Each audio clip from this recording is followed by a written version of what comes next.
Bismillah.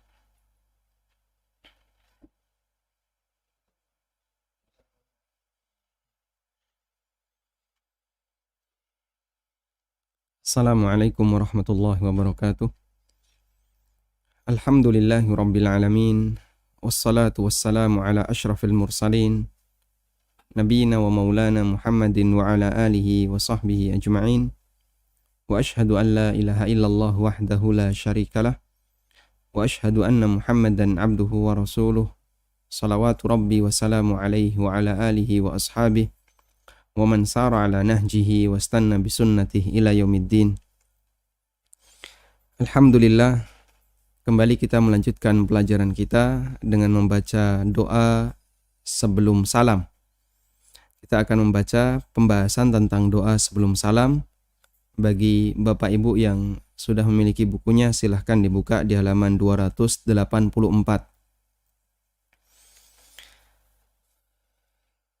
Setelah kita membaca sholawat, berikutnya kita akan membaca doa.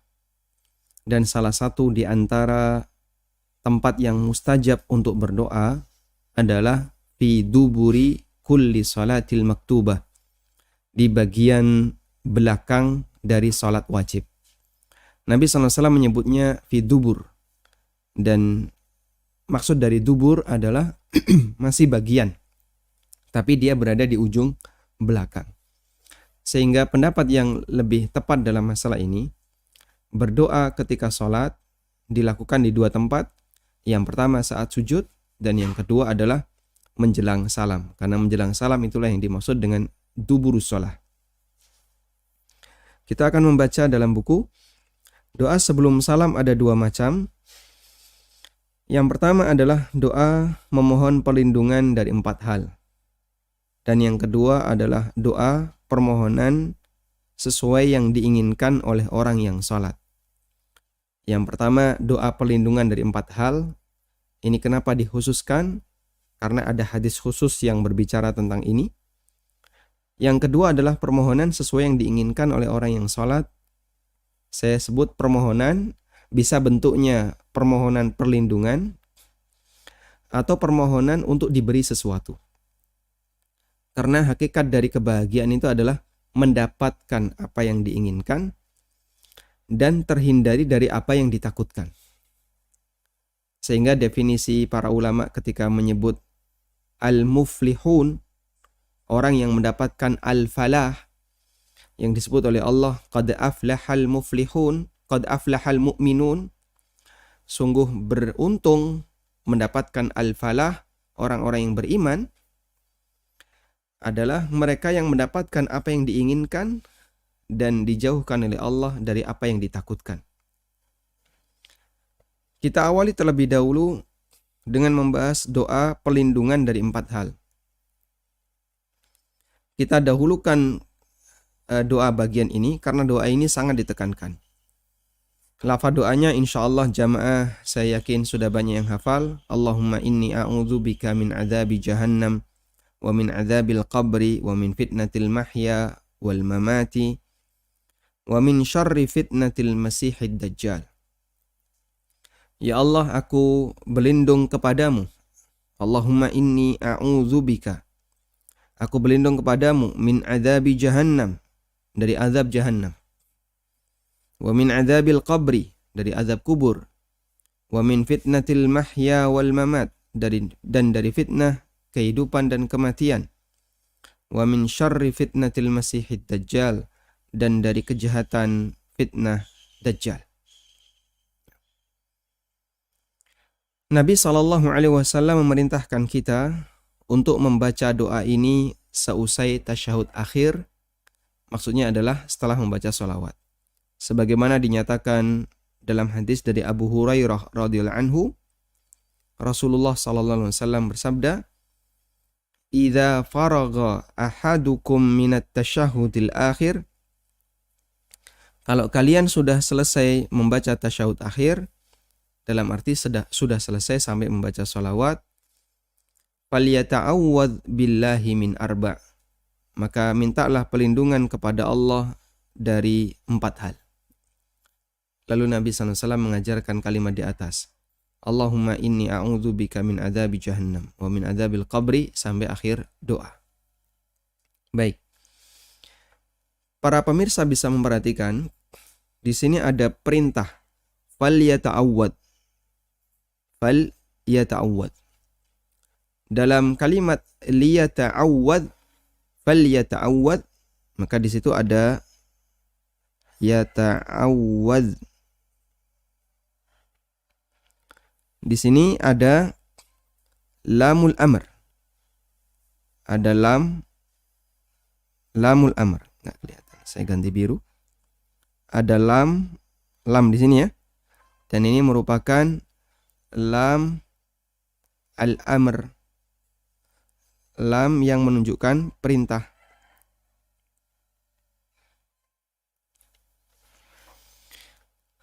Huruf lam yang menunjukkan perintah. Karena huruf lam dalam bahasa Arab kan ada banyak macam ya. Ada lam dengan tujuan littakkid, untuk penguatan. Misalnya laqad khalaqna, sungguh kami telah ciptakan. Dan di sini adalah lam lil amr, lam untuk menunjukkan perintah. Baik, nah sekarang kita akan bahas perintah di sini apakah menunjukkan makna wajib ataukah menunjukkan makna anjuran. Karena perintah dalam syariat seperti yang kita pahami, ada yang hukumnya wajib dan ada yang hukumnya anjuran. Kita akan bahas itu. Apa hukum berlindung dari 4 hal? Ulama berbeda pendapat tentang hukum membaca doa memohon perlindungan dari 4 hal di atas. Mayoritas ulama mereka berpendapat bahwa doa ini hukumnya sunnah dan tidak wajib.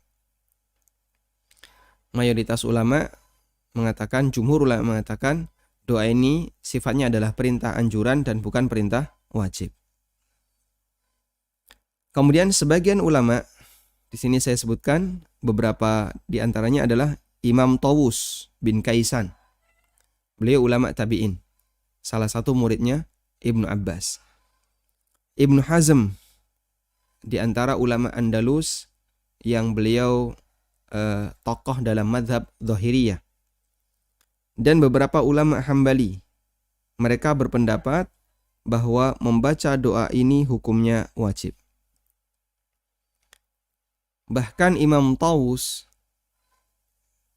bin Kaisan, beliau menyuruh anaknya untuk mengulangi sholatnya ketika anaknya itu tidak membaca doa ini pada saat tasyahud akhir.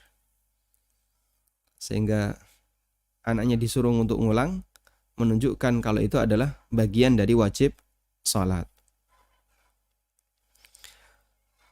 Kemudian kita akan lakukan tarjih pendapat. Pendapat yang kuat dalam hal ini adalah pendapat mayoritas ulama. Bahwa berdoa memohon perlindungan dari 4 hal hukumnya anjuran dan tidak wajib. Karena disebutkan dalam hadis yang lain bahwa Nabi SAW menyuruh kita untuk memilih doa apa saja yang diinginkan setelah tasyahud. Sebagaimana disebutkan dalam hadis dari Ibnu Mas'ud radhiyallahu anhu bahwa Nabi SAW menjelaskan tentang bacaan tasyahud. Dan beliau bersabda, "Tsumma yatakhayyaru minad du'a'i a'jabahu ilaihi fayad'u." Kemudian seusai tasyahud, orang yang sholat bisa memilih doa yang dia inginkan, kemudian dia panjatkan doa itu. Orang yang sholat bisa memilih doa yang dia inginkan, sehingga baik bentuknya Allahumma inni a'udzubika min adzabi jahannam wa min adzabil qabri, atau doa-doa yang lain, fayad'u, dan silahkan dia baca doa itu. Hadis riwayat Bukhari. Maka hadis ini bisa kita jadikan sebagai tarjih karena Nabi SAW mengembalikan kepada ikhtiar al-musalli, pilihan orang yang sholat. Dalam doa ini Nabi SAW mengembalikan kepada pilihan orang yang sholat. Pilihan ya. Dan ketika dikembalikan kepada pilihan, orang yang salat menunjukkan bahwasanya mereka punya kebebasan. Mau doa A, B, C, mau baca maupun tidak diperbolehkan. Wallahu ta'ala alam. Taib. Dan ini termasuk di antara bagian yang dimana saya pernah mengalami perubahan pendapat. Sehingga dulu saya berpendapat bahwa membaca doa yang isinya permohonan pelindungan dari 4 hal itu wajib. Sehingga kalau tidak itu, maka sholatnya bisa batal. Sebagaimana pendapat Tawus bin Kaisan. Kemudian tarjih yang lain didukung oleh riwayat dari Fudalah bin Ubaid radhiyallahu anhu bahwa Rasulullah sallallahu alaihi wasallam mendengar ada orang yang berdoa ketika tasyahud akhir. Namun dia tidak membaca tasyahud, dan sholawat. Kemudian Nabi sallallahu alaihi wasallam menegur dan mengingatkan, "Ajilah hadza." Jadi orang ini, dia ketika duduk tasyahud tidak memuji Allah, tidak membaca sholawat untuk Nabi sallallahu alaihi wasallam, tapi langsung berdoa. Langsung ditegur oleh Nabi sallallahu alaihi wasallam, "Ajilah hadza." Orang ini terburu-buru.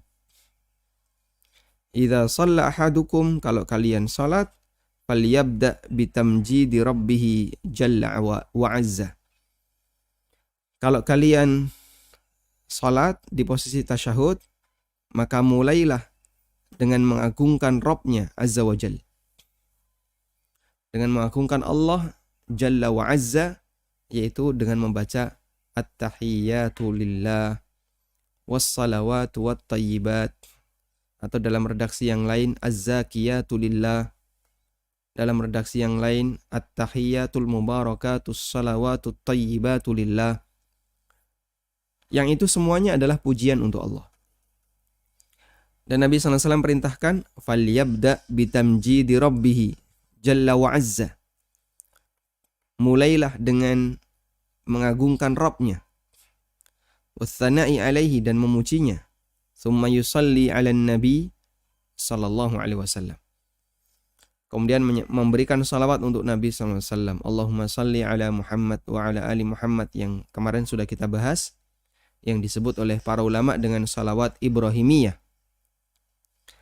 Thumma yad'u ba'du bima sya'a. Kemudian setelah itu dia bisa berdoa sesuai dengan apa yang dia kehendaki. Baik, kepentingan kita dari hadis ini adalah pernyataan Nabi sallallahu alaihi wasallam, "Tsumma yad'u ba'du bima sya'a." Kemudian dia bisa berdoa dengan doa yang dia kehendaki. Berarti di sini doa itu dikembalikan kepada apa yang diinginkan oleh orang yang salat. Dua hadis ini menunjukkan bahwa doa sebelum salam tidak harus dalam bentuk doa memohon pelindungan dari 4 hal. Bisa juga doa yang lain, sehingga doa memohon pelindungan terhadap 4 hal hukumnya tidak wajib. Dan ini adalah pendapat jumhur ulama. Baik. Selanjutnya, kita akan kutipkan keterangan Al-Qadhi Iyad.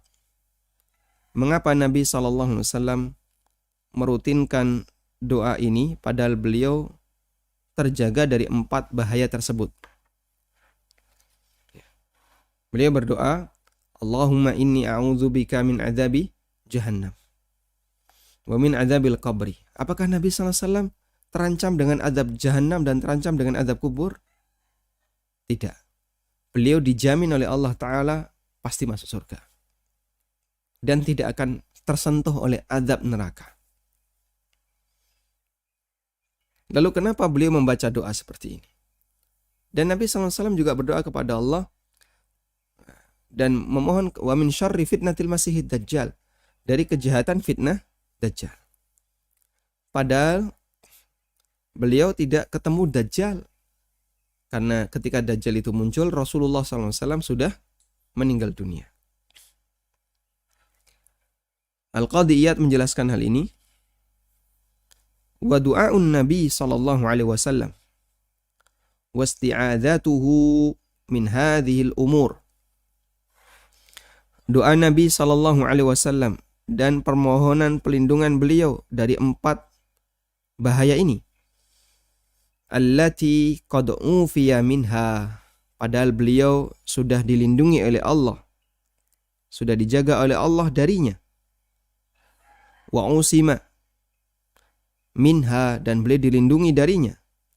Innama fa'alahu liyaltazima khawfallahi ta'ala wa i'dhamahu wal iftiqara ilaihi. Beliau lakukan itu untuk selalu, agar selalu menjaga perasaan takut kepada Allah, mengagungkan Allah, dan selalu merasa butuh kepada Allah Subhanahu wa ta'ala. Masya Allah. Jadi Nabi SAW kenapa masih berdoa kepada Allah minta perlindungan dari neraka? Beliau berdoa kepada Allah memohon agar diberi hidayah. Nabi SAW minta hidayah enggak? Minta tidak? Minta. Di mana Pak? Beliau baca Fatihah dalam salat. Ihdinas siratal mustaqim. Beliau bahkan ketika qiyamul lail, beliau membaca doa permohonan hidayah. Ya, sebagaimana dalam doa iftitah ketika qiyamul lail. Allahumma rabba Jibril wa Mikail wa Israfil fatiras samawati wal ard alimal ghaibi wasyahada anta tahkumu baina ibadika fima kanu fihi yakhtalifun ihdini lima ikhtulifa fihi minal haqqi biiznik. Beliau mohon kepada Allah, ihdini lima ikhtulifa fihi minal haqqi biiznik. Berikanlah aku petunjuk ya Allah. Lima ikhtulifa fihi, terhadap perkara yang diperselisihkan oleh masyarakat. Terhadap perkara yang diperselisihkan oleh masyarakat. Dan kita betapa butuhnya doa seperti ini. Banyak jamaah yang mengatakan, Pak Ustadz setelah saya ngaji makin bingung. Loh kenapa? Banyak perselisihan pendapat. Ustadz ini bilang A, Ustadz ini bilang B, Ustadz ini bilang C. Padahal dia baru belajar agama mungkin kurang lebih 3 bulan, 4 bulan. Baru awal-awal hijrah, baru awal-awal belajar, sudah bingung duluan. Apalagi yang sudah belajar tahunan, mungkin lebih bingung. Apa Ustadz nggak bingung yang sudah tahunan belajar? Saya yang baru 4 bulan aja sudah mendengar banyak perbedaan pendapat, sudah merasa bingung. Dan itu komentar umum ya, yang disampaikan oleh masyarakat. Kalau kita menyadari bahwasanya perbedaan pendapat itu sebuah realita yang tidak bisa dihindari dalam kehidupan. Dan kita ada di tengah mereka. Kita ada di tengah perselisihan pendapat itu. Kalau dulu masyarakat awam secara umum mereka memahami sing jenenge agama, dalam agama ini hanya ada 2 pendapat. Kalau enggak NU Muhammadiyah. Itu sudah bikin bingung di masyarakat. Yang ini bilang A, yang ini pendapatnya B, yang ini pendapatnya C. Maka kita butuh hidayah dari Allah. Dan Nabi SAW mengajarkan, ihdini lima ikhtulifa fihi minal haqqi biiznik. Berikanlah aku petunjuk terhadap perkara yang diperselisihkan, lima ikhtulifa fihi, terhadap perkara yang diperselisihkan, minal haqqi, sehingga aku bisa tahu kebenaran. Lalu kenapa Nabi SAW membaca doa seperti ini? Padahal beliau orang yang diberi oleh Allah petunjuk yang paling sempurna di tengah umat ini. Jawabannya adalah ini ya. Liyaltazimal khawfallah, dalam rangka untuk menjaga perasaan selalu takut kepada Allah, mengagungkan Allah, dan selalu merasa butuh kepada Allah Subhanahu wa ta'ala.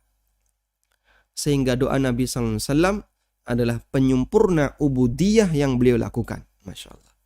Penyempurna ubudiyah yang beliau lakukan. Anda catat ini ya.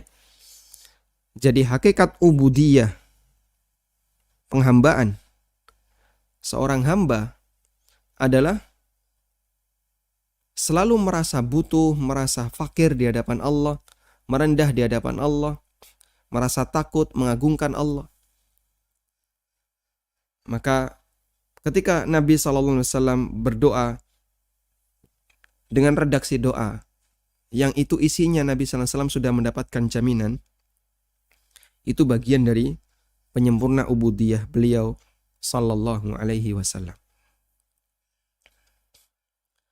Kemudian manfaat yang lain kata Qadiyat adalah walitaqtadiya bihi ummatuhu waliyubayyina lahum sifatad du'ai wal mahammi minhu. Agar mereka atau para umat beliau bisa mengikuti beliau dan beliau menjelaskan bagaimana cara doa, ya. Bagaimana cara doa yang harus dibaca ketika itu. Wa minal muhim, dan bagian yang terpenting, ya, dari doa itu. Baik. Karena itu jamaah yang dimuliakan Allah Subhanahu wa taala, kita pahami bahwa setiap ada doa yang dibaca oleh Nabi SAW, dirutinkan oleh beliau, padahal beliau sudah dijaga oleh Allah dari bahaya dalam doa itu, atau sudah diberikan oleh Allah dalam redaksi doa itu, maka fungsinya ada dua, kata Al-Qadiyat, atau ada tiga, ya. Pertama, itu bagian dari penyempurna ubudiyah Nabi SAW. Yang kedua, dalam rangka memberikan contoh bagi umatnya. Dan yang ketiga, penjelasan tentang tata cara atau redaksi doa. Penjelasan tentang redaksi doa. Misalnya Nabi SAW meminta kepada Allah, Rabbighfirli, ya Allah ampunilah aku. Padahal beliau sudah diampuni oleh Allah Subhanahu wa taala. Ya. Sebagaimana dalam riwayat ketika beliau tahajud sampai kaki beliau bengkak, Rasulullah SAW ditanya, Anda melakukan seperti ini? Wa qad ghafarallahu laka ma taqaddama wa ma ta'akhkhar. Padahal Allah telah mengampuni dosa-dosa Anda yang telah lewat maupun yang akan datang. Tapi Nabi SAW masih sering memohon ampunan kepada Allah. Beliau beristighfar berapa kali sehari? Berapa kali? Ya ayyuhan nas, tubu ilallah, fa inni astaghfiru ilaihi wa atubu ilaihi fil yaumi mi'ata marrah. Beliau perintahkan kita, wahai manusia, rajinlah bertobat kepada Allah, karena dalam sehari aku membaca taubat dan istighfar 100 kali. Beliau membaca Rabbighfirli wa tub alayya innaka antat tawwabur rahim. Rabbighfirli wa tub alayya. Rabbighfirli wa tub alayya. Ya Allah, ampunilah aku dan terimalah taubatku. Tayyib. Selanjutnya kita akan membaca tafsir dari doa. Kalimat Allahumma inni a'udzubika. Ya Allah, aku berlindung kepadamu. Kita berlindung kepada Zat yang maha sempurna kekuasaannya, sempurna kekuatannya, sempurna ilmunya, dan semua sifat-sifat baiknya. Berlindung dari sesuatu yang berbahaya yang disebutkan dalam lanjutan doa. Meskipun belum terjadi. Dajjal kan belum terjadi, ya. Kita tidak tahu kapan dia akan keluar. Dan kematian belum terjadi. Tapi kita berdoa kepada Allah dari semua potensi-potensi kejahatan itu, potensi-potensi keburukan itu, di saat mereka muncul. Sebelum itu terjadi, kita berdoa kepada Allah memohon perlindungan darinya. Syekhul Islam menyebutkan, fa innal musta'adza minhu naw'an. Sesuatu yang dijauhi itu ada dua. Fa naw'un mawjudun yusta'adzu min dararihi. Pertama adalah potensi buruk yang sudah terjadi. Naw'un mawjud, potensi buruk yang sudah terjadi. Maka kita berlindung kepada Allah dari keburukannya. Alladzi lam yujad, yang belum terjadi, alladzi lam yujad ba'du. Wa nau'un mafqud, dan yang kedua adalah sesuatu yang belum ada. Maka kita berlindung kepada Allah min wujudihi, dari keberadaannya. Mafhum di sini ya? Baik. Setan adalah potensi bahaya yang sudah ada. Sudah ada belum? Ya? Sudah ada. Baik, lalu kita berlindung kepada Allah. Allahumma inni a'udzubika atau a'udzubillahi minasyaitonir rajim. Maka saat kita mengucapkan seperti itu, aku berlindung kepada Allah dari setan yang terkutuk. Maksudnya adalah kita berlindung kepada Allah dari apa? Dari pengaruh buruk setan. Dari kejahatan setan. Dajjal adalah potensi bahaya yang belum ada. Dajjal ada di mana? Ada di mana? Wallahu a'lam. Kapan dia keluar? Wallahu a'lam. Berarti kejahatan Dajjal belum kita rasakan sekarang. Karena dia belum muncul. Lalu kita berlindung kepada Allah dari fitnah Dajjal. Allahumma inni a'udzubika min fitnatil masihid Dajjal. Dan aku berlindung kepadamu ya Allah dari fitnah Dajjal. Padahal dia belum muncul.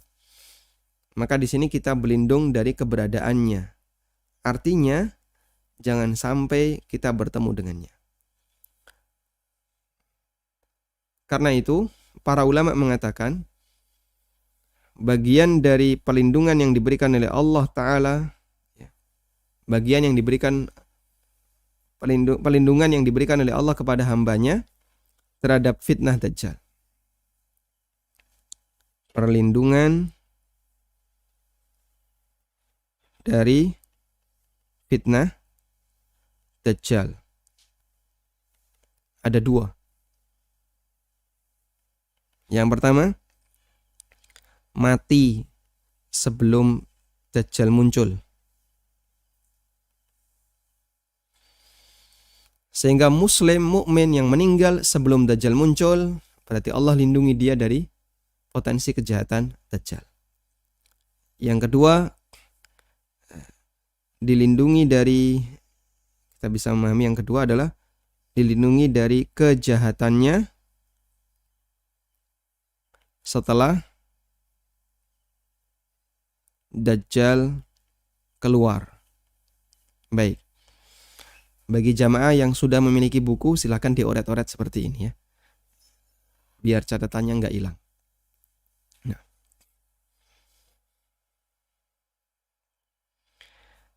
Sehingga ketika kita berlindung kepada Allah untuk sesuatu yang sudah terjadi, itu adalah kita berlindung jangan sampai kita terkena dampak buruknya.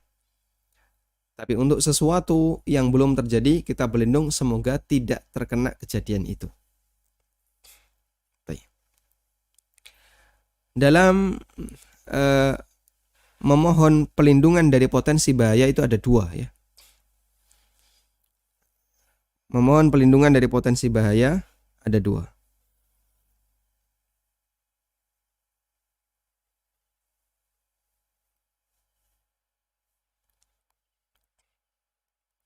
Ada yang disebut dengan isti'adzah. Ada yang disebut dengan isti'adzah. Dan ada yang disebut dengan istighatsah.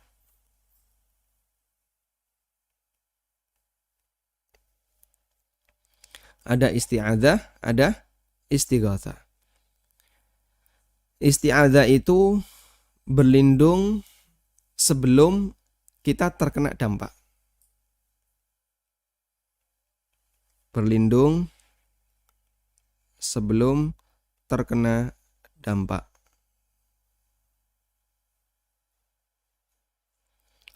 Istighatsah itu berlindung,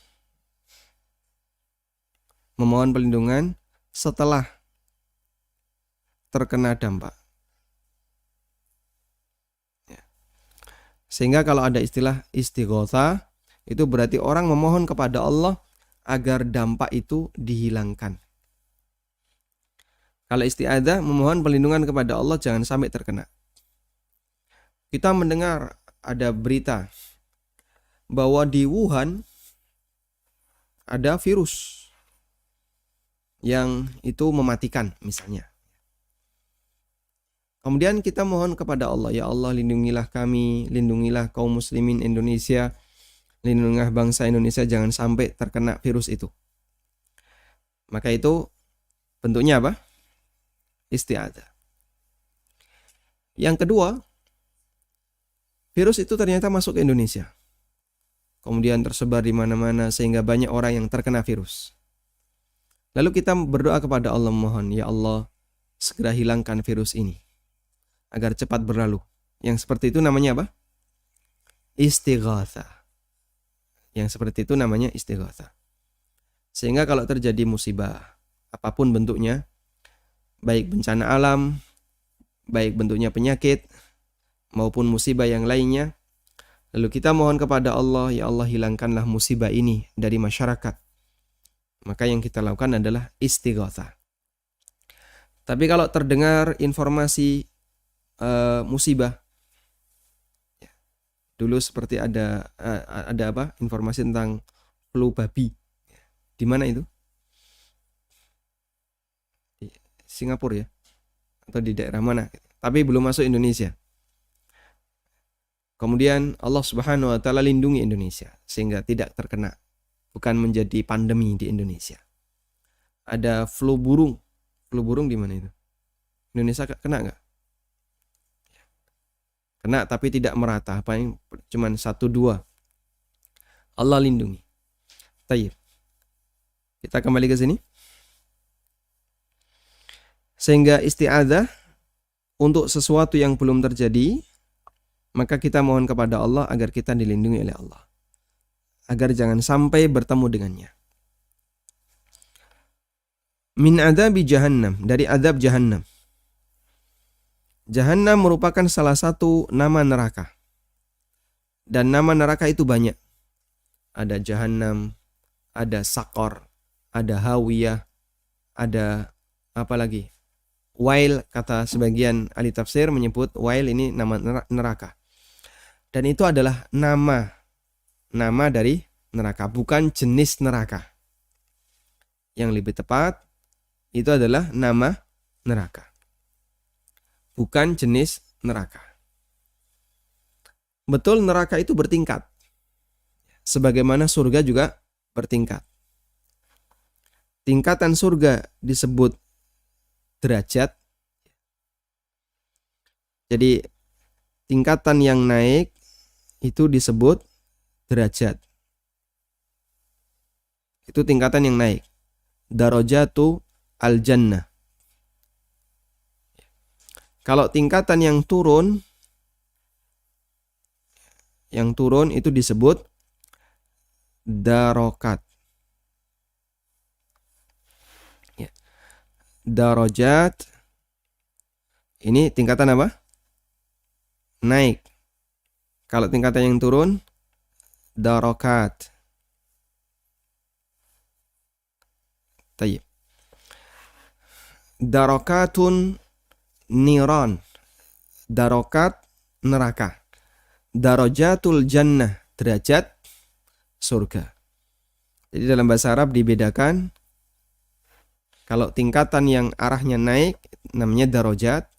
Kalau tingkatan yang arahnya turun namanya apa? Darokat. Sehingga Anda kalau punya basement, lalu untuk menuju basement itu harus menuruni tangga, berarti itu darokat. Tapi kalau Anda punya lantai 2, lantai 3, lalu Anda naik, itu namanya darajat. Neraka itu punya darokat, tingkatan turun. Dan punya banyak nama. Tapi bukan jenis neraka. Sehingga tidak kita pahami neraka sakor, neraka hawiyah, neraka jahannam, bukan begitu. Semuanya adalah neraka, tapi dia bertingkat. Nah, sekarang kenapa jahannam disebut jahannam? Para ulama menjelaskan disebut jahannam dari kata jahmun, yang artinya gelap. Karena neraka itu sangat gelap, saking dalamnya neraka ini. Sungguh betapa mengerikan azab di neraka. Dan sesuatu itu semakin dalam, semakin apa? Gelap. Baik di daratan maupun di lautan. Dan demikian pula kondisi neraka. Jangan sampai kita bayangin gini ya.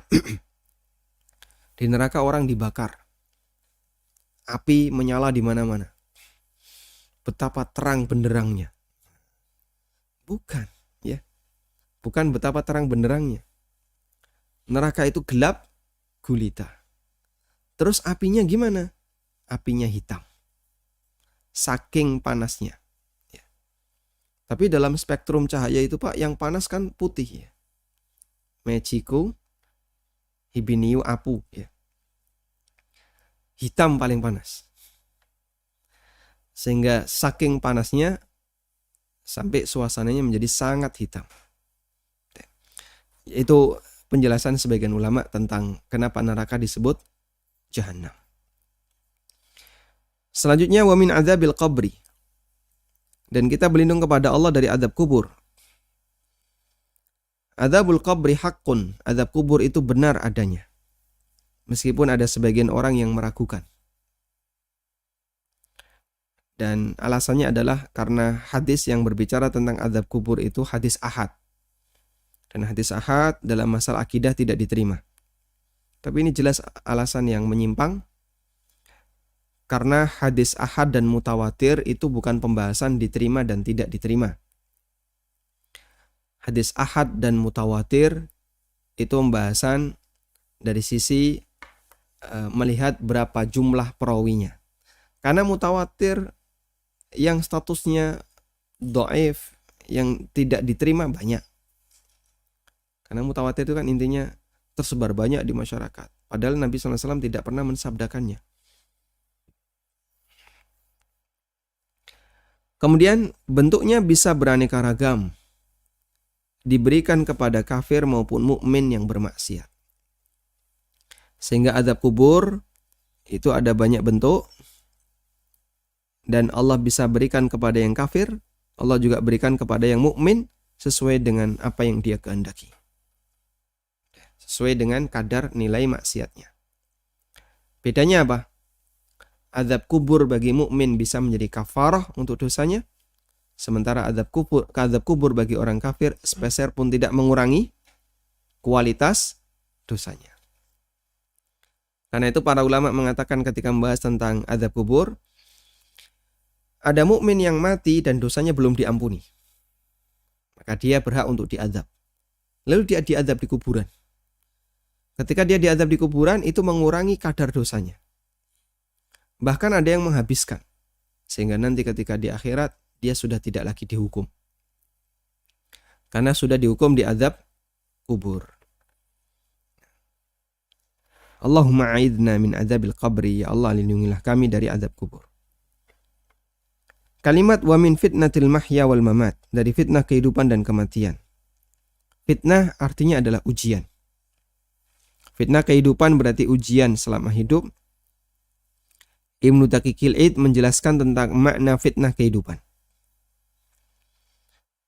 Kata Ibnu Daqiqil Id, beliau ulama Syafi'iyah yang hidup sezaman dengan Ibnu Taimiyah.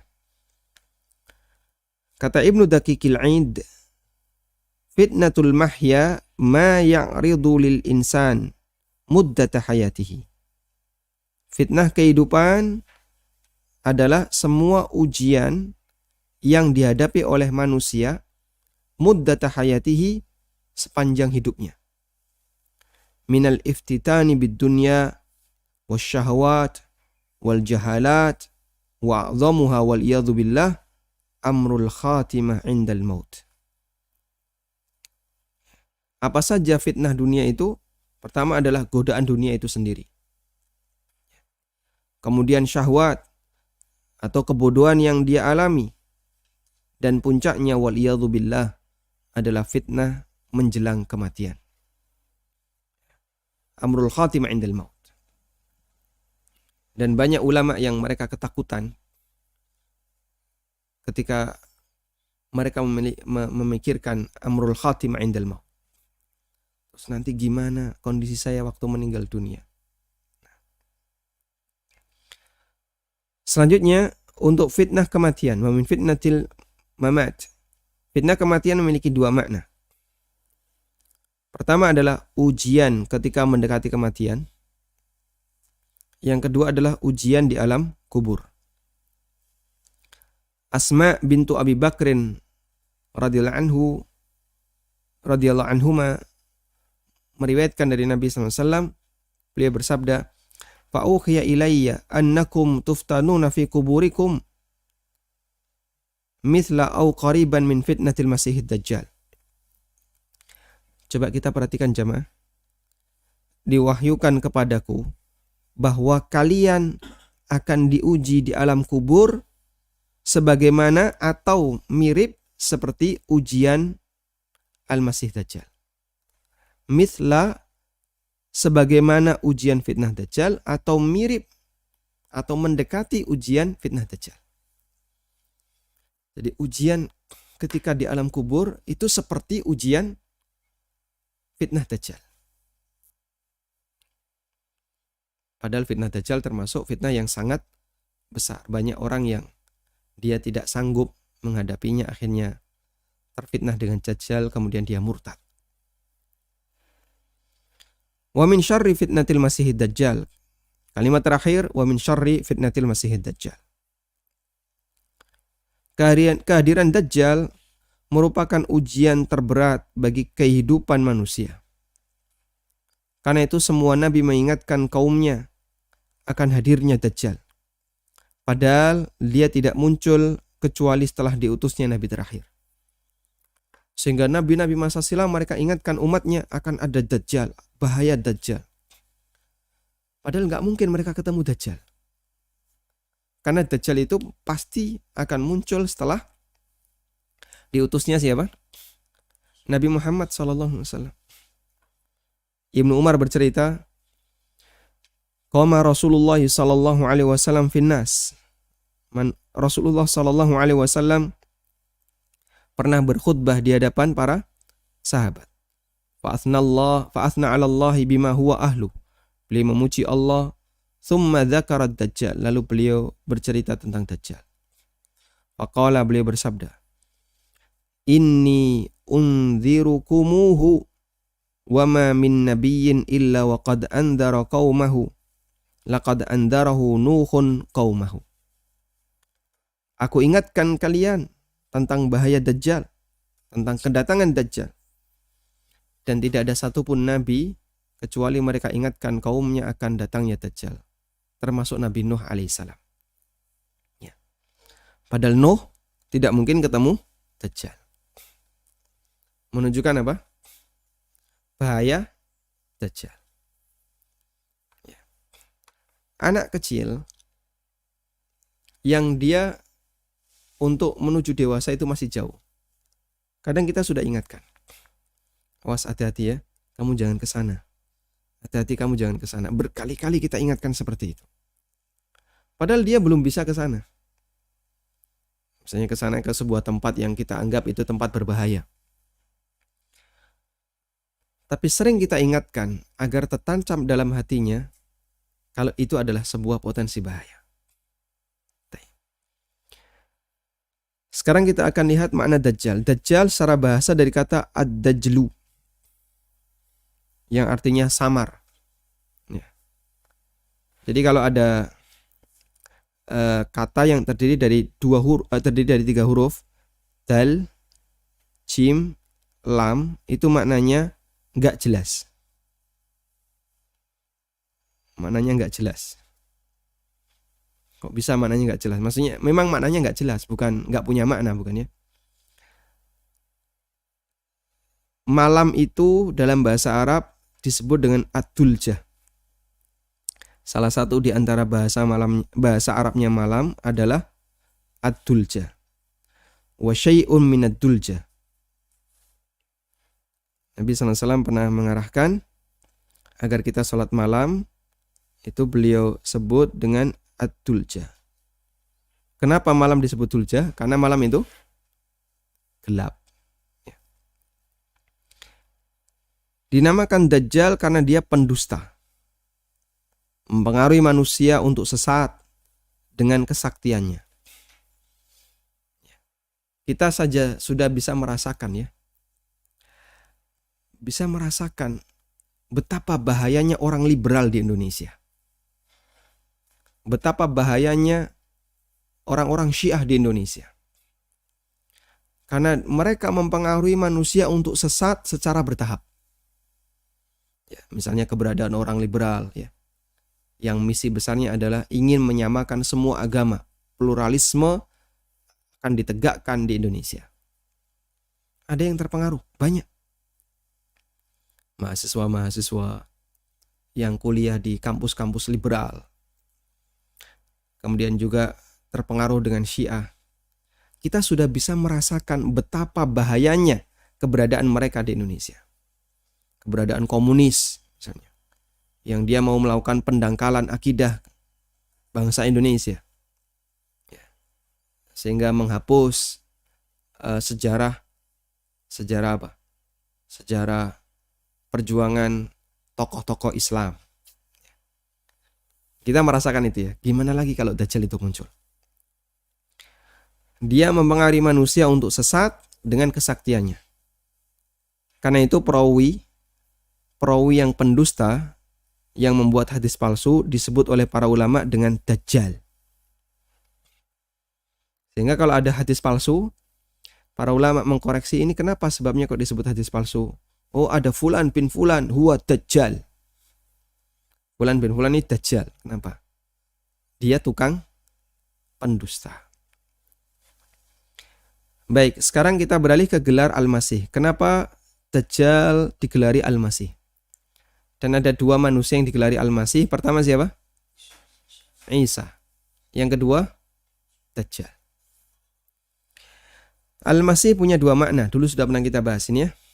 Yang pertama adalah Al-Masih, yang artinya yang dia menjadi subjek, artinya sang pengusap. Al-Masih, sang pengusap. Karena dia mengusap permukaan bumi dengan mendatangi semua daerah di bumi kecuali Mekah dan Madinah. Sehingga Dajjal disebut Al-Masih karena dia mengusap seluruh permukaan bumi. Sebagaimana Nabi SAW pernah sebutkan, ya, ma min ardin illa sayata'uhu Dajjal. Gak ada satupun permukaan bumi ini pasti akan diinjak oleh Dajjal. Kecuali di mana? Mekah dan Madinah. Dan itu pun ketika Mekah dan Madinah Dajjal nggak bisa keluar, dia menggetarkan kota itu. Lalu akhirnya siapa? Orang-orang munafik keluar. Yang ini adalah para pengikut Dajjal, nggak bisa sembunyi di dalam Madinah. Digetarkan sehingga Madinah itu terjadi gempa, mereka ketakutan keluar dari Madinah. Nah, begitu keluar dari Madinah jadi pengikutnya Dajjal. Sehingga tidak ada yang selamat kecuali mereka yang dilindungi oleh Allah Subhanahu wa taala. Yang kedua bermakna mamsuh. Artinya dia sebagai objek, ya. Artinya yang diusap. Karena mukanya terusap sebelah kanan, buta sebelah matanya. Jadi muka Dajjal tidak seperti kita, kan? Kita ada cekungan, ada tonjolan, dan simetris kanan kiri. Coba simetris enggak? Digerayangi gini, simetris, ya. Kanan kirinya simetris. Dajjal rata sebelah. Cakep nggak? Cakep nggak, Mas? Menakutkan, ya. Dajjal itu menakutkan. Dan para ulama mengatakan, kenapa Dajjal itu penampilannya menakutkan? Untuk membuktikan di hadapan manusia, kayak gini kok ngaku Tuhan. Dan tidak mungkin Tuhan kok sifat fisiknya penuh dengan kekurangan. Ya. Mukanya, penampilannya menakutkan, kakinya O, rambutnya keriting ikal. Kayak gini kok Tuhan. Tuhan kok penuh dengan kekurangan. Yang namanya Tuhan itu ya harusnya cakep, ya. sempurna fisiknya, zatnya sempurna, indah untuk dipandang. Itulah Tuhan. Nah, Tuhan kok medeni kayak gini? Ora payu.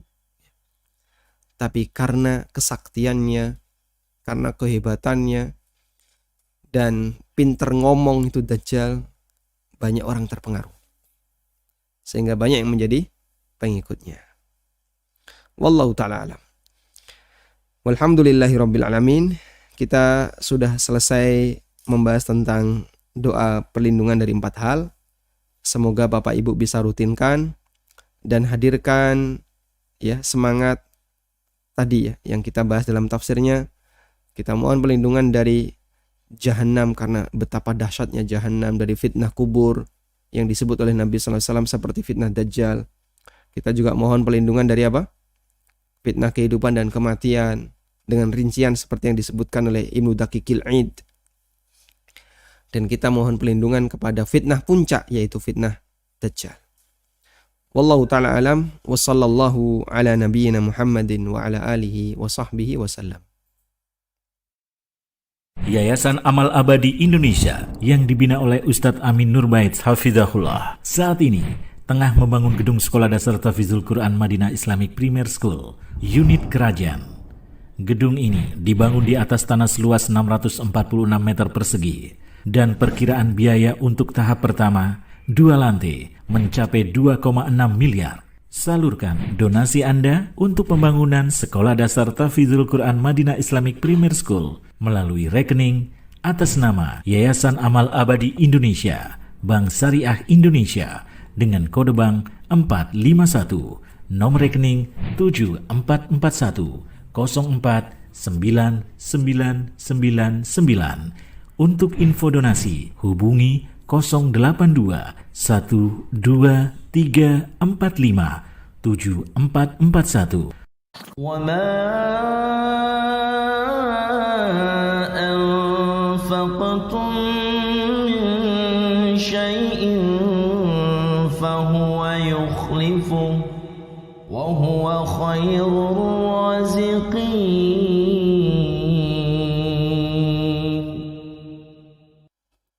Baik, alhamdulillah.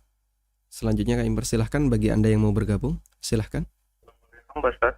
Waalaikumsalam warahmatullahi. Silakan Bapak. Saya mau menanyakan kalau berdoa di dalam tasyahud itu katanya tidak boleh membaca ayat-ayat Quran, membaca Al-Quran. Bagaimana dengan berdoa dengan membaca la ilaha illa anta subhanaka inni kuntu minadz dzalimin atau Allahumma inni as'aluka ilman nafi'a wa rizqan thayyiban wa amalan mutaqabbala dan seterusnya, yang itu bagian daripada ayat Al-Quran atau Rabbana atina fid dunya hasanah. Itu yang pertama. Terus yang kedua, seandainya orang itu tidak bisa bahasa Arab dan tidak tahu artinya dalam berdoa, apakah boleh menggunakan dengan bahasa yang diketahuinya seperti bahasa Jawa, bahasa Indonesia atau bahasa yang diketahuinya oleh orang tersebut, dan apakah boleh dilafazkan atau diniatkan saja dalam hati doa itu? Begitu saja Pak Ustadz. Barakallahu fikum. Wafikum barakallah. Baik, yang pertama tentang larangan membaca Al-Quran ketika berdoa dalam tasyahud. Yang benar Bapak, yang kami ketahui adalah larangan membaca Quran ketika sujud. Nah, Rasulullah sallallahu alaihi wasallam ayyaqra al-Qur'an raki'an aw sajida. Rasulullah sallallahu alaihi wasallam melarang untuk membaca Quran ketika ruku atau ketika sujud, bukan ketika tasyahud. Yang kami ketahui itu berdasarkan hadis yang ada. Sehingga ketika tasyahud tidak ada larangan. Cuman tasyahud bukan tempat untuk membaca Quran. Tempat baca Quran adalah ketika posisi berdiri. Kemudian kalau kita membaca doa dalam sujud yang itu kita ambilkan dari Quran, boleh nggak? Jawabannya innamal a'malu binniyat. Amal itu tergantung dari niatnya. Sesungguhnya amal itu diterima ataukah tidak berdasarkan niat. Sehingga kembali kepada niat. Kalau dia membaca teks Al-Quran itu niatnya berdoa, maka statusnya doa. Dan karena statusnya doa, boleh dia baca ketika sujud. Sehingga ketika kita sujud membaca Rabbana atina fid dunya hasanah wa fil akhirati hasanah, yang itu ada di surat Al-Baqarah. Atau kita membaca doa Rabbana hablana min azwajina wa dzurriyyatina qurrata a'yun, yang itu ada di surat Al-Furqan. Atau kita membaca doa-doa yang lainnya yang ada dalam Quran, tapi dengan niat untuk berdoa, bukan membaca Quran, hukumnya boleh. Dengan alasan innamal a'malu binniyat wa innama likulli imri'in ma nawa. Yang kedua, bolehkah membaca doa itu dalam tasyahud? Insyaallah tidak masalah, sebagaimana pembahasannya dalam sujud. Lalu terkait berdoa dengan menggunakan bahasa selain bahasa Arab, apakah diperbolehkan? Kita sudah pernah menyebutkan khilaf tentang ini. Ada perbedaan pendapat ulama. Ada yang mengatakan hukumnya boleh, dan ada yang mengatakan hukumnya dilarang. Dan ada yang memberikan rincian. Di antara yang memberikan rincian, mereka mengatakan, liman yuhsinul arabiyyah, bagi orang yang bisa berbahasa Arab, dia harus pakai bahasa Arab. Tapi bagi orang yang nggak bisa bahasa Arab, dia boleh berdoa selain bahasa Arab. Sehingga ada khilaf dalam masalah ini. Dan wallahu alam, yang lebih mendekati adalah pendapat yang mengatakan diperbolehkan bagi yang tidak bisa berbahasa Arab, atau dia bisa bahasa Arab tapi nggak sempurna, sehingga disuruh merangkai doa bingung dia. Wah, timbangannya keliru, daripada nanti salah, lalu dia pakai bahasa Jawa atau bahasa Indonesia. Wallahu ta'ala alam. Nah, silahkan. Silahkan Bapak.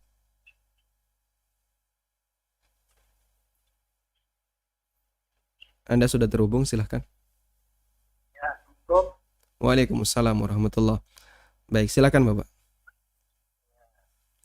Assalamualaikum Ustaz. Waalaikumsalam warahmatullahi.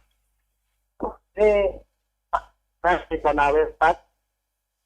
Silakan. Jadi yang saya tanyakan ini, yang pertama, saya ingin memiliki buku tafsir sholat itu Ustaz. Bapak memiliki buku tafsir salat? Ingin memiliki Ustaz. Ingin memiliki, baik. Kemudian yang kedua itu masalah zakat nih, Ustaz. Masalah zakat. Nah, Karena saya pernah mengumpulkan zakat, saya kan sebagai amil di sini. Itu zakat beras, saya campur jadi satu. Tapi banyak teman-teman itu yang melarang, Ustaz. Itu bagaimana, Ustaz? ini maksudnya zakat fitrah ya? Iya, Ustaz, ya. Zakat fitrah. Berasnya dicampur jadi satu. Iya. Campur dengan apa, Pak? Ya, pokoknya beras zakat itu kami campur, Ustaz. Ya, semuanya beras ya? Iya, semua beras. Nggak ada jagung atau yang lain, dan. Nggak ada, Baik. Ustaz, nggak ada. Baik, cukup Bapak? Iya saja, Ustaz. Baik. Terima kasih, Ustaz. Barakallahu fikum. Jazakumullah khair. Fiikum Assalamualaikum barakallah. warahmatullahi wabarakatuh. Waalaikumsalam warahmatullahi wabarakatuh. Bagaimana cara untuk bisa mendapatkan buku ini? Silakan Anda hubungi semua nomor ANB yang tertera di Lowtrade ya. Baik pertanyaan, WA maupun nomor telepon, atau sudah ada nomor khusus yang disediakan oleh tim ANB untuk pemesanan buku. Bisa juga baca di kolom komentar. Ini tidak semua pemirsa nonton YouTube atau Facebook ya. Intinya silahkan hubungi semua nomor yang ada di situ. Insya Allah dilayani oleh tim ANB Channel. Yang kedua terkait masalah mencampurkan beras zakat fitrah, yang itu kualitasnya beraneka ragam.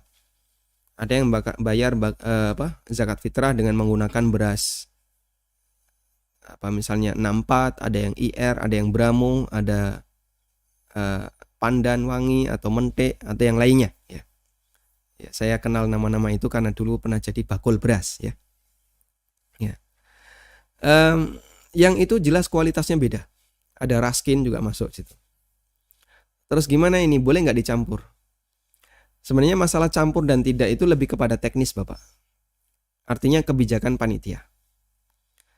Kalau secara aturan syar'i dalam masalah zakat, hukumnya diperbolehkan untuk dicampur. Dulu Nabi SAW memerintahkan Abu Hurairah radhiyallahu anhu untuk menjaga zakat Ramadan. Dan beliau jaga kurang lebih selama 3 hari, dan itu dicampur jadi satu, digabungkan jadi satu, di satu tempat. Dan dulu bahan makanan itu beda-beda. Ada kurma, ada yang zabib, anggur, ada yang bentuknya gandum. Sehingga kurma ya kumpul kurma, nanti gandum kumpul gandum, dan seterusnya. Karena itu selama semuanya beras, insya Allah tidak masalah dicampur. Dan kalau ada pertimbangan, wah nanti jadinya yang bagus kecampuran yang kurang bagus. Ini nggak tepat. Itu masalah kebijakan takmir. Kalau misalnya takmir menghendaki dipisahkan, ya, biar yang bagus tetap dijaga kualitasnya, ya silahkan. Tapi kalau misalnya ya biar semuanya rata, akhirnya dicampur juga silahkan. Wallahu a'lam.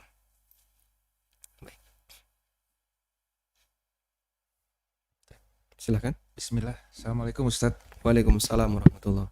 Mohon nasihatnya, tadi Ustadz sempat menyampaikan mengenai Dajjal ini akan ada 2 kota yang tidak bisa dimasuki Dajjal, Madinah dan Mekah. Namun pada saat kemarin kejadian agresi Israel ke Palestina, sempat beredar bahwa ada hadis yang menyatakan Al-Aqsa pun tidak bisa dimasukin Dajjal. Mohon nasihatnya Ustadz mengenai hadis ini. Jazakallahu khair. Wafikum barakallah. Apakah benar Al-Aqsa tidak bisa dimasuki Dajjal? Yang kita tahu, Dajjal itu dibunuh oleh Nabi Isa di Bablut. Bablut itu di mana? Di Palestina. Coba saya carikan ya.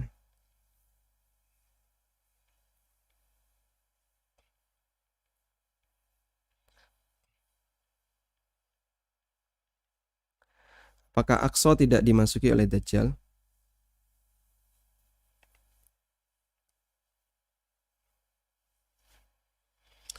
Saya belum mendapatkan keterangan tentang itu. Kalau yang ada adalah Dajjal tidak masuk Mekah dan Madinah. Tapi di sini coba kita baca.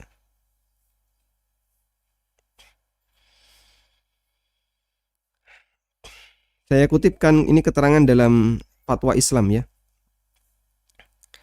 Yakhrujul masihud dajjal min jihatil masyriq, thumma yasiru fil ardi, fala yada'u baladan illa dakhalahu. Dajjal muncul dari arah timur. Lalu dia berkeliling ke muka bumi dan tidak ada satupun muka bumi ini kecuali dia akan memasukinya. Selain Mekah dan Madinah. Nah, di sini ada keterangan Masjidil Aqsa dan Masjid Tur berdasarkan hadis yang sahih. Walhamdulillah. Tayyib. Coba kita baca hadisnya. Nabi SAW bersabda, Dajjal keluar dari negeri daerah timur yang disebut Khurasan. Hadisnya sahih, riwayat Tirmidzi. Kemudian dalam riwayat Bukhari dan Muslim dari Anas bin Malik, Nabi SAW bersabda, Laisa min baladin illa sayata'uhu Dajjal illa Makkah wal Madinah. Tidak ada satupun negeri kecuali akan dimasuki oleh Dajjal kecuali Mekah dan Madinah. Laisa lahu min naqabiha naqabun illa alaihil malaikah. Di setiap lorong-lorong pintu menuju Mekah dan Madinah dijaga oleh malaikat. Kemudian diriwayatkan oleh Muslim dari Fatimah bintu Qais tentang kisah Tamim Ad-Dari dan Al-Jassasah. Al-Jassasah ini hewan yang besok akan muncul di akhir zaman dan dia ngasih tanda manusia, ini mukmin, ini munafik, mukmin, munafik. Kemudian di situ Dajjal mengatakan yang ditemui oleh Tamim bin Aus Ad-Dari. Wa inni ushiku ayyudzana li fil khuruj. Sebentar lagi aku akan diizinkan untuk keluar. Lalu aku akan keluar dan mengitari muka bumi, tidak aku tinggalkan satupun desa kecuali aku akan singgah di sana. Dan Dajjal itu keluar selama 40 hari selain Mekah wa Thaibah. Thaibah itu nama dari kota Madinah. Nama lain dari kota Madinah adalah Thaibah. Fahuma muharramatani alayya, dua kota itu diharamkan bagiku. Setiap aku mau masuk,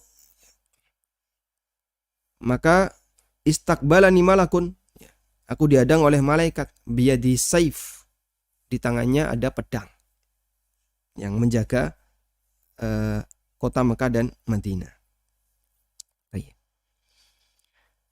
Kemudian dalam riwayat Ahmad, Nabi SAW bersabda, Andartukum al-masiha wa huwa mamsuhul ain. Aku ingatkan kalian akan kehadiran Dajjal. Al-Masih, yang matanya buta sebelah. Kemudian beliau mengatakan di sini, La ya'ti arba'atu masajid. La ya'ti arba'ata masajid. Beliau tidak akan mendatangi 4 masjid. Ka'bah, Masjid Rasul, Masjid Aqsa, dan Masjid Tur.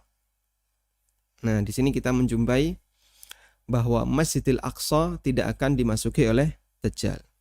Dan hadisnya sahih, dinilai sahih oleh Syu'aib Al-Arnaud dalam tahqiq Musnad Imam Ahmad. Walhamdulillah, kita mendapatkan penjelasan tentang hadis sahih masalah ini ya. Sehingga ada 4 yang tidak dimasuki. Pertama, kota Mekah. Yang pertama adalah kota Mekah. Yang kedua, kota Madinah. Kotanya, bukan masjidnya. Kemudian dalam riwayat Ahmad, ada tambahan Masjid Al-Aqsa dan Masjid Tur. Tur adalah tempat turunnya Taurat. Tidak dimasuki oleh Dajjal.